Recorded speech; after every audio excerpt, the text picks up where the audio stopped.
آج کسی بھی محفل میں چلے جائیے، ہر ایک سے یہی سوال سننے کو ملتا ہے کہ ووٹ کس کو دو گے؟ کوئی کہتا ہے کہ میں اس کو دوں گا جو وقت پڑنے پر میرا کوئی جائز ناجائز کام تو کروا سکے، گویا ووٹ نہ ہوا رشوت ہو گئی کہ ادھر ووٹ دو اور ادھر کام نکلواؤ۔ کوئی کہتا ہے کہ میں تو اپنی برادری کو دوں گا، گویا ساری دنیا کی قابلیت تو ان کی ہی برادری پر ختم ہے۔ کوئی کہتا ہے کہ میں تو اس کو دوں گا جو جیت رہا ہو، گویا ووٹ نہ ہوا سٹا ہو گیا۔ کوئی کہتا ہے کہ سسٹم ہی ٹھیک نہیں، میں تو ووٹ ڈالوں گا ہی نہیں، گویا آپ کے ووٹ نہ ڈالنے سے تو سب ٹھیک ہو جائے گا نا۔ تو بھائیوں، کیا آپ نے اللہ کا حکم نہیں سنا کہ امانتیں اہل امانت کے سپرد کر دو؟ ووٹ ایسے ایماندار آدمی کو دینا چاہیے جس کے حوالے آپ اپنے گھر کی چابیاں بھی کر سکیں۔ اگر آپ اپنے گھر کی چابیاں اس کو نہیں دے سکتے تو اتنے بڑے ملک کے خزانے کیسے آپ اس کے حوالے کر سکتے ہیں؟ ووٹ ایک گواہی بھی ہے۔ اللہ نے فرمایا ہے کہ انصاف کی گواہی دینے والے بنو۔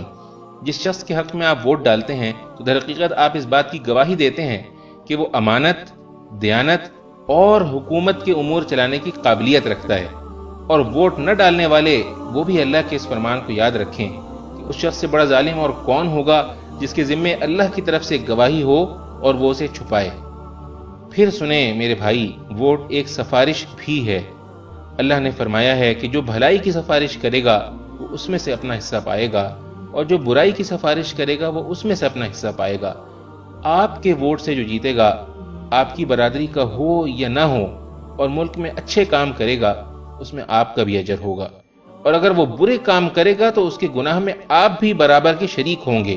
اس لیے ووٹ صحیح آدمی کو دینا، غلط آدمی کو ووٹ دے کر اپنی آخرت برباد نہ کر لینا، کیونکہ رسول اللہ صلی اللہ علیہ وسلم نے فرمایا، روز قیامت وہ شخص سب سے زیادہ خسارے میں ہوگا جو دوسرے کی دنیا کے لیے اپنی آخرت کھو بیٹھے۔